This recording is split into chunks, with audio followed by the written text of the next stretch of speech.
We all know that a normal heart rate is anywhere between 60 to 100 beats per minute. Let's take a look at a sample ECG here, which is running quite fast. And if the heart rate is anything above 100 beats per minute, you've got a tachycardia on your hands. Let's look at another sample ECG, which is running quite slow, to be honest with you. And if it's anything less than 60 beats per minute, we've got a bradycardia on our hands.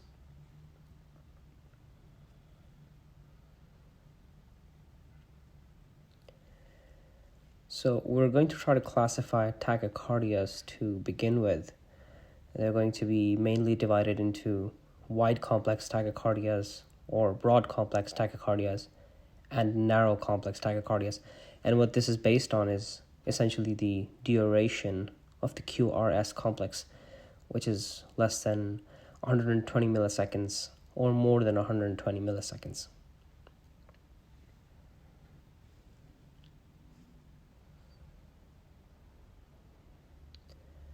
So let's divide narrow complex tachycardias further. We've got regular and irregular narrow complex tachycardias. Now that is based on the regularity of the QRS complexes and the RR interval, essentially. When we talk about irregular tachycardias, we've got essentially two types where a P wave is either present or absent. When the P wave is present and it's an irregular narrow complex tachycardia, the differentials can be a multifocal atrial tachycardia. And when there is absolutely no P wave and it's a narrow complex irregular tachycardia, it can be atrial fibrillation.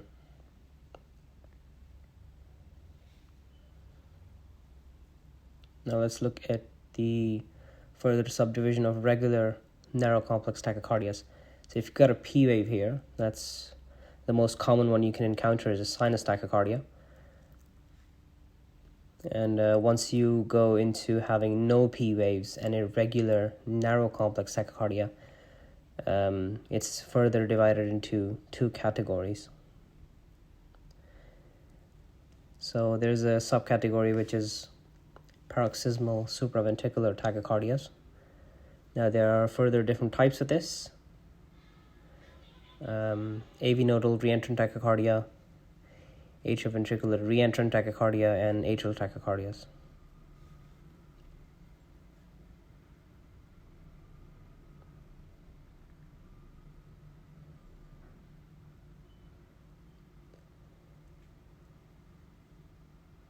When there is no P wave in a regular narrow complex tachycardia, your main differential becomes an atrial flutter.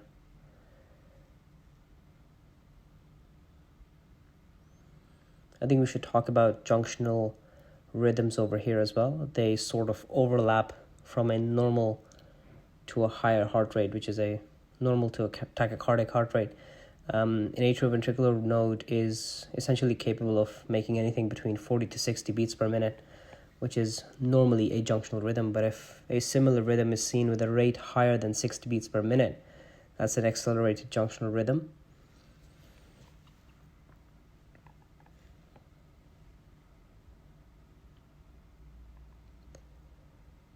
And with a similar morphology, if you are getting more than 100 beats per minute, you can have a junctional tachycardia. All of these are going to be discussed in later on videos with examples. So now that we've done with the narrow complex tachycardias, we're going to be talking about wide complex tachycardias or broad complex tachycardias. So essentially, when the QRS duration is more than 120 milliseconds, you can either have a regular broad complex tachycardia or an irregular broad complex tachycardia. So taking a look at irregular broad complex tachycardia, we've got ventricular fibrillation, and the subtype of this is a coarse VFib or a fine VFib, which can further progress to asystole, and this rhythm is essentially not compatible with life. On the other hand side, we've got regular broad complex tachycardias, and we've got ventricular tachycardias in it.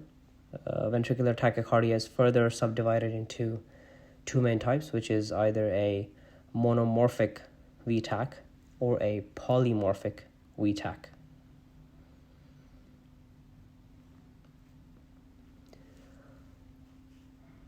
So these are going to be discussed later on in much more detail as to how monomorphic tachycardias are location based, and then you've got polymorphic ventricular tachycardias that have other subtypes such as a torsade or catecholinergic polymorphic ventricular tachycardia. I think we should always talk about slow VT, which is also accelerated idioventricular rhythm as well. So anything with a morphology that is similar to a broad complex tachycardia. That's all for today. Let me know in the comments section if this was helpful or not. Don't forget to like, share, and subscribe to the channel, and have a good day.